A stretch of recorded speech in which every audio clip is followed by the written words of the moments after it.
మన మంచికే అనేసి అంటారు. ఏమన్నారు? మంత్రి ఏది జరిగినా మన మంచికే అంటారు. రాజుగారికి కోపం వస్తుంది. ఆయనది ఏం కట్ అయిపోయింది కదా, కట్ అయిపోతే బాధపడాలి. అయ్యో రాజుగారి ఏది కట్ అయిపోయిందా అనేసి అనుకోవాలి. కానీ అనుకోకుండా ఏమన్నారు మంత్రి గారు? ఏది జరిగినా మన మంచికే లేండి అన్నారు.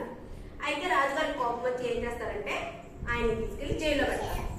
కారాగారం. కారాగారం అంటే జైలు. మంత్రి గారిని కారాగారంలో పెడతారు. కొన్ని రోజుల తర్వాత మళ్ళీ రాజుగారు ఏం చేస్తారు? మళ్ళీ వేటకి వెళ్తారు. వేటకి ఈసారి మంత్రి గారు రారు కదా. మంత్రి గారు జైల్లో ఉన్నారా? మంత్రి గారు ఎక్కడ ఉన్నారు? జైల్లో ఉన్నారు. మంత్రి గారు ఎక్కడ ఉన్నారు? జైల్లో ఉన్నారు కదా. రాజుగారు సైన్యాధిపతి వీళ్ళు వెళ్తారు అనమాట. అయితే ఒక చోట వేట చేసి ఆయన అలసిపోతారు. రాజుగారు చెట్టు కింద విశ్రాంతి తీసుకుంటారు. ఆయన డేరాలు అవన్నీ వేస్తారు కదా, వేసి విశ్రాంతి తీసుకుంటారు.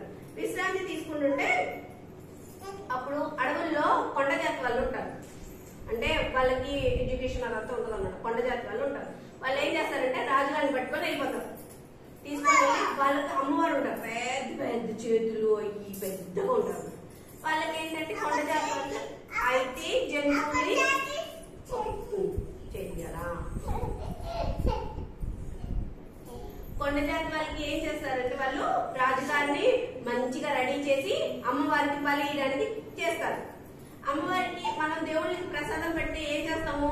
మంచిగా ఉన్నాయి ఫ్రెష్ ఫ్రూట్స్ అవి పెడతాం కదా, అవునా? రాజుగారికి ఏమైంది? ఫింగర్ కట్ అయిపోయింది కదా, అవునా? లాస్ట్ టైం బయటకు వెళ్ళినప్పుడు ఫింగర్ కట్ అయిపోయింది కదా రాజుగారికి.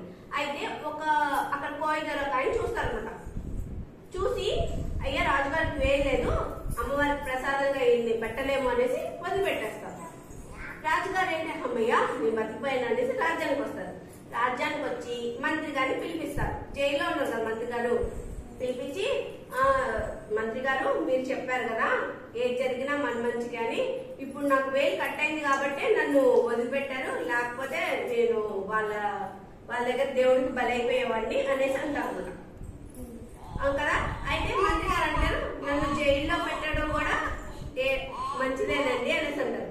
అప్పుడు రాజుగారు అడుగుతారు నిన్ను జైల్లో పెట్టడం ఎలా మంచిది అవుతుంది అనేసి అడుగుతారు. అప్పుడు మంత్రి చెప్తారు మీరు ఒకవేళ నన్ను జైల్లో పెట్టకపోతే రాజుగారితో పాటు మంత్రి గారు వెళ్ళేవాళ్ళు కదా, అవునా? బయటకు వెళ్ళారు కదా లాస్ట్ టైము.